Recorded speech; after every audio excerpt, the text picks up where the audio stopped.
Secretary Mnuchin, days ago you participated in separate bilateral meetings with the Ministers of Foreign Affairs and the Ministers of Water Resources of Egypt and Sudan. You have been part of the debate surrounding the agreement on the filling and operation of the Grand Ethiopian Renaissance Dam based on provisions proposed by the legal and technical teams of Egypt, Ethiopia, and Sudan, and with the technical input of the World Bank.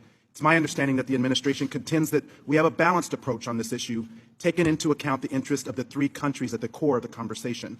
However, there has been some discrepancy in reporting on the administration's announcement. Specifically, Ethiopia's foreign ministry stated that Ethiopia does not accept the characterization that the negotiation on the guidelines and rules on the first filling and annual operation of the GERD is completed.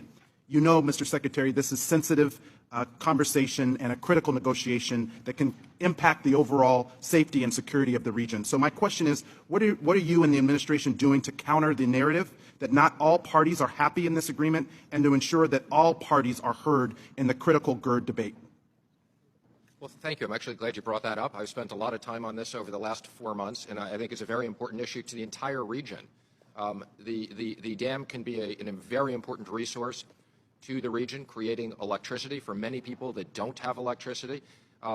But it is obviously also a grave concern. There's safety concerns here. There's water concerns.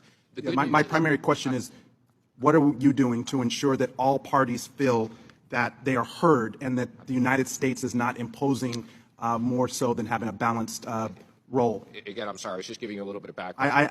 I'm fully apprised of the project. For 8 years, they've been arguing about this and made no progress. Mm-hmm. We made enormous. So what are we doing, I'm sorry, sir, to make sure that people feel that this is a balanced approach? We've had over 10 meetings of all three teams here. Again, we've been trying to bring the parties together. They've made enormous progress. We were incredibly disappointed that Ethiopia didn't show up for the last meeting. And where we are now is Sudan and Egypt have said, which we agree with, that Ethiopia should not fill the dam until there's an agreement. And that's a safety issue for 700,000. Reclaiming my time. I'm happy to follow up with you later. I think that if you balance this approach, then maybe Ethiopia can come back to the table.